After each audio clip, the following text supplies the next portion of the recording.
Si Lancelot ay isang gwapong binata na may walang kap-oras na husay sa espada. Nakatanggap siya ng mahusay na edukasyon ngunit minana rin niya ang pagiging snobero at pagmamataas ng kanyang ama. Si Lancelot ay nabighani sa mga kaakit-akit na kabalyero at sa kanilang mga kabayanihan mula pagkabata at naniniwala na siya ang pinakamatalino at karismatikong kabalyero ng modernong panahon kaya sa kanya, masisira ang kanyang karangalan kung kumita siya ng pera sa kanyang sariling kasal.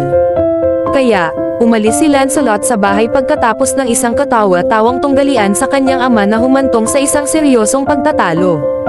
Kahit na nawalan siya ng pinansyal na suporta mula sa kanyang ama, nabuhay si Lancelot mula sa kanyang mahusay na espada sa pamamagitan ng pagdalo sa mga paligsahan sa buong bansa.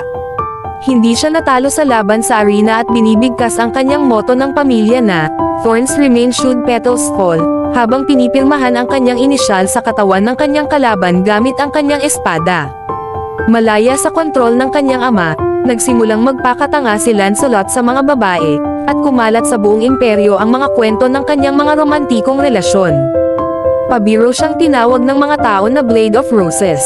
Ngunit malinaw na hindi ito inisip ni Duke Baroque bilang anumang kasiya siyang kwento at sinabihan na itinawid ang pangalan ni Lancelot mula sa mga talaan ng kanilang pamilya dahil sa galit. Si Lancelot ay tumugtog at naglakbay hanggang sa Azure Lake, at pagkatapos uminom ng kanyang laman sa isang taberna, humawak siya ng alpa, tumugtog at umawit ng isang kanta bilang papuri sa kanyang sarili, lihim na natutuwa sa saya mula sa karamihan. Pagkatapos ay bigla niyang napansin ang ilang mga lasenggo na nakapalibot sa isang batang babae na naka-velvet na manta. Agad niyang binunot ang kanyang espada upang tulungan ang hinaras na dalaga na makaalis sa sitwasyon ngunit aksidenteng nasaktan dahil sa lasing na isip. Matapos itaboy ang mga lasing na hooligan, si Lancelot ay natisod palabas ng tavern dahil alam niyang maaaring nakamamatay ang kanyang pinsala, at tumanggi siyang bumagsak sa isang tavern ng napakaganda. Puno ng dugo, kinaladkad niya ang sarili patungo sa isang puno at nahulog sa lupa.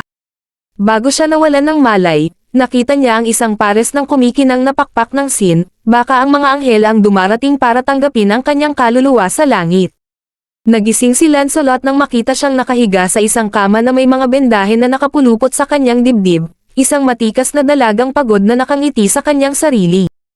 Ang mga pakpak ng swan na nakita niya bago siya nawalan ng malay ay talagang ang korona ng sin sa ulo ng dalaga.